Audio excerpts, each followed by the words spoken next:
Hello everyone.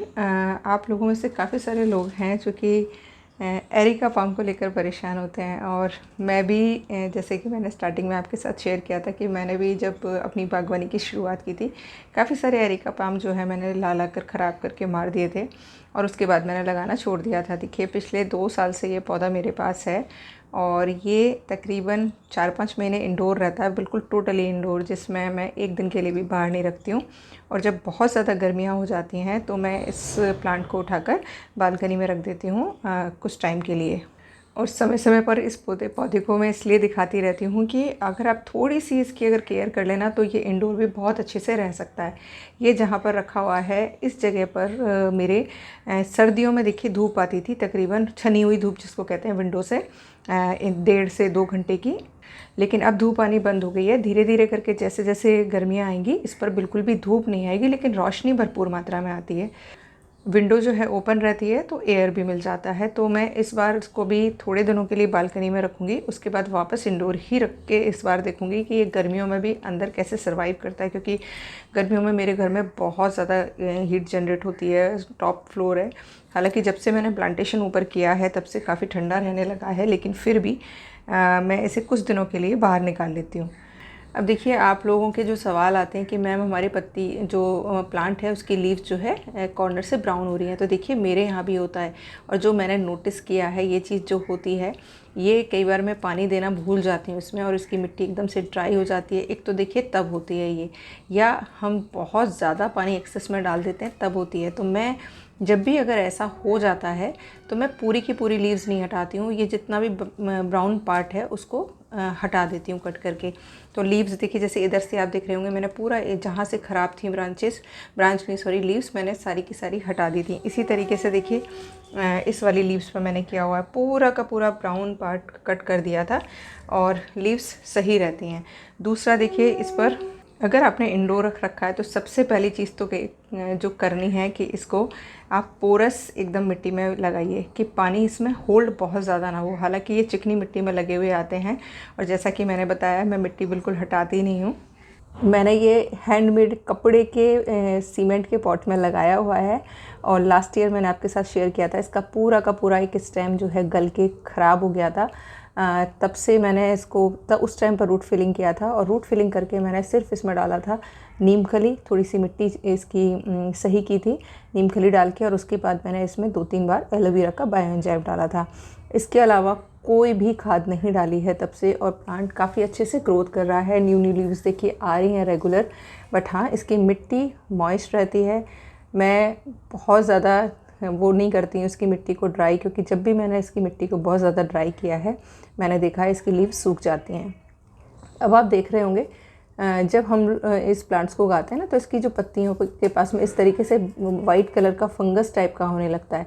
तो देखिए इसके, क्योंकि इसमें जाले भी लग जाते हैं कई बार मकड़ी के, तो आपने क्या करना है, आपके पास कड़वा वाला बायो एंजाइम होगा, अगर नहीं है तो जो नीम ऑयल है वो, और नीम ऑयल भी नहीं है तो नीम की पत्तियां पानी में बॉईल कर लीजिए। वो रेगुलर अगर आप 15 दिन में एक बार स्प्रे कर देते हैं ना तो इसके स्टेम के आसपास जो वाइट फंगस लगता है या स्पाइडर अपना जाला बना लेती हैं वो नहीं बनाएंगी और आपकी स्टेम हेल्दी रहेंगी प्लांट की। तो आज मैं करने वाली हूँ इसकी रूट फिलिंग, क्योंकि गर्मियाँ जब तेज़ हो जाएंगी तो मैं कोई खाद नहीं देती हूँ। तो आज इसकी मिट्टी को हटाकर मैं इसके अंदर थोड़ी सी फ्रेश मिट्टी और नीम खली मिक्स करके वापस भर दूँगी और कोई भी खाद मैं नहीं डाल रही हूँ इसके अंदर। सिर्फ जो मेरी मिट्टी है उसमें पत्तियों की खाद है, थोड़ी सी नीम खली, वो मिलाकर इसमें वापस भरूंगी। तो शेयर करती हूँ उसके लिए। और एक और चीज़ बताना चाहूँगी, देखिए काफ़ी सारे जो लोग हैं इसके लिए बोलते हैं कि इसकी मिट्टी में बहुत ज़्यादा पानी नहीं डालना चाहिए। तो मैं एक चीज़ कहना चाहूँगी, देखिए ये वाला जो प्लांट है ये नारियल प्रजाति का है। तो ये जो नारियल वगैरह हैं ज़्यादातर कोस्टल एरियाज़ में उगते हैं और वहाँ पर हमेशा ह्यूमिडिटी मेंटेन रहती है, समुद्री इलाके होते हैं। तो उन जगहों पर जो प्लांट्स उगते हैं या शेडी एरिया में, तो उनकी मिट्टी को अगर आप ज़्यादा ड्राई करेंगे तो डेफ़िनेटली उसकी जो पत्तियां हैं वो बर्न होना शुरू हो जाएंगी। तो बस इसकी प्रकृति को समझिए आप थोड़ा सा कि ये किस तरीके के एरिया से आया हुआ प्लांट है। उसी तरीके से अगर आप ट्रीट करेंगे तो डेफ़िनेटली आपके यहाँ ये प्लांट सालों साल रहेगा, हेल्दी रहेगा। जो मैंने देखा है, अगर इसको बहुत ज़्यादा तेज़ कड़ी धूप में, जहाँ चाहे वो ज़मीन में लगा हुआ हो चाहे वो गमले में लगाया हुआ हो, इसकी लीव जो है जलना स्टार्ट हो जाती हैं। तो इसको ऐसी एरिया में अगर आप रखते हैं ना जहाँ पर इसको फ्रेश एयर मिल रही हो, खूब अच्छी रोशनी मिल रही हो, और अगर मॉर्निंग की हल्की फुल्की सी सनलाइट धूप मिल जाती है तो ये पौधा बहुत अच्छे से ग्रोथ करता रहता है। कि मेरा पर्सनल एक्सपीरियंस है। मेरी दीदी के यहाँ तो बहुत बड़ा झाड़ हो रखा है, मैंने कई बार आपके साथ वीडियो शेयर किया है। और जहाँ उसके रखा हुआ है वहाँ पर धूप भी मिलती है, उसको खुली हवा भी मिलती है और पानी भी रेगुलर मिलता है। काफ़ी सारे लोग मुझे खाद के लिए पूछते हैं, तो देखिए मेरे पास तो किचन वेस्ट कंपोस्ट और लीव कंपोस्ट के अलावा कोई खाद नहीं रहती है, मैं वही डालती हूँ इनमें भी, और प्लांट्स बहुत अच्छे से ग्रोथ करते हैं। और ये कुछ प्लांट है जो मेरे हमेशा इंडोर रखे रहते हैं एवरी टाइम, तो इनमें मैं कोई ऐसा खाद बाहर की नहीं डालती हूँ, वही पत्तियों की खाद, नीम खली और किचन वेस्ट। साल में एक बार रूट फिलिंग 2 बार कर देती हूँ और उसी से बहुत अच्छे ये प्लांट चलते रहते हैं।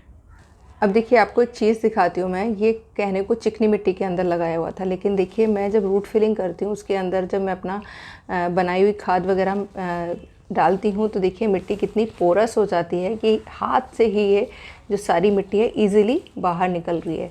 तो ये होता है अच्छी मिट्टी जब आपकी बन जाती है। तो और बनती कब है, उसके लिए बस थोड़ी सी मेहनत करनी पड़ती है। खूब सारा ऑर्गेनिक मैटर मिलाइए और चिकनी मिट्टी में थोड़ा सा नदी का रेत मिला दीजिए, मिट्टी एकदम पोरस हो जाती है और आपके पौधे को सांस लेने के लिए बहुत अच्छा स्पेस बन जाता है। ये देखिए मैंने इतना इसको खाली कर लिया है और बस अब इसके अंदर मैं इसी मिट्टी के अंदर थोड़ी सी फ्रेश मिट्टी मिलाऊंगी और थोड़ी सी मिलाऊंगी नीम खली, थोड़ी सी पत्तियों की खाद और वापस इसको भर दूंगी। एक बार बहुत अच्छे से इसको पानी दे दूंगी। उसके बाद जब तक पानी मैं नहीं डालती हूँ, जब तक कि इसकी मिट्टी मुझे ऊपर से ड्राई ना लगे। मुझे आइडिया हो गया, मुझे हफ्ते में इसमें 2 बार भरपूर मात्रा में पानी देना पड़ता है, क्योंकि इस कमरे में फ़ैन चलता है तो पानी इवोपरेट हो जाता है। तो ये छोटी छोटी सी चीज़ें हैं, ध्यान रखिएगा। और मैं आपको एक चीज़ और बोलना चाहूँगी, जो भी आपके इंडोर प्लांट्स हैं उनमें आप रेगुलर अगर बायो एंजाइम डालते रहते हैं कड़वा वाला, तो जो हार्मफुल फंगस और बैक्टीरिया डेवलप हो जाते हैं वो नहीं डेवलप होते हैं और आपकी मिट्टी बहुत अच्छी बनी रहती है। क्योंकि इंडोर धूप मिलती नहीं है पौधों को, और कई बार जो ख़राब होते हैं पौधे या तो रूट रॉट होने से होते हैं या फिर फंगस के कारण होते हैं।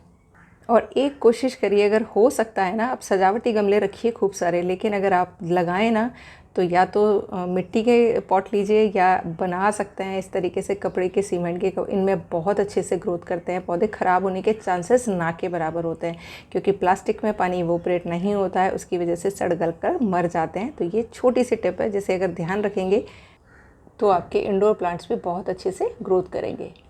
तो देखिए इसके अंदर मैंने थोड़ी सी फ्रेश मिट्टी मिला ली है और 1 मुट्ठी मैंने मिला ली है नीम खली। अब इसको अच्छे से मैं मिक्स करूँगी और मिक्स करने के बाद मैं इस पॉट के अंदर भर दूँगी और इसके अंदर मैं पानी डाल दूँगी। और देखिए ये पिछले 6 महीने से पौधा इंडोर ही रखा हुआ है और अच्छे से ग्रोथ कर रहा है। उसके पीछे रीज़न इसकी मिट्टी, इसका पॉट और इसको प्रॉपर जो मैंने हवा पानी की जो व्यवस्था की है ना, उसकी वजह से ही हुआ है। तो इंडोर भी प्लांट्स अच्छे चल सकते हैं, बस थोड़ा सा उनका मैनेजमेंट सीखना होता है। जब आप वो सीख जाते हैं तो डेफ़िनेटली चीज़ें बहुत अच्छे से वर्क करने लग जाती हैं और आपके इंडोर प्लांट्स भी बहुत अच्छे से रहते हैं, मरते नहीं हैं और सालों साल आपके साथ रहते हैं। तो ये देखिए मैंने मिट्टी को अच्छे से भर दिया है। अब इसमें अच्छे से एक बार वाटरिंग करूँगी और ये प्लांट आने वाले सीज़न में 6 महीने तक मुझे कोई खाद देने की ज़रूरत नहीं पड़ेगी। और देखिए एक चीज़ और आप ख़ास क्या करेंगे, इस पर हमेशा पानी का स्प्रे करके इसकी लीव्स को पोंछते रहेंगे। जितने भी इंडोर प्लांट्स हैं उनकी अगर आप लीव्स को क्लीन रखेंगे ना, तो आपके प्लांट्स में फोटोसिंथेसिस अच्छे से होता रहेगा और इंडोर भी आपके प्लांट्स बहुत अच्छे से ग्रोथ करते रहेंगे। तो ये छोटी छोटी सी टिप्स हैं, अगर इनको आप ध्यान रखेंगे तो इंडोर भी आपके प्लांट्स हेल्दी और हैप्पी रहेंगे। आई होप टिप काम आएगी और ज़रूर अप्लाई करके देखिएगा अपने प्लांट्स पे। Thank you for watching.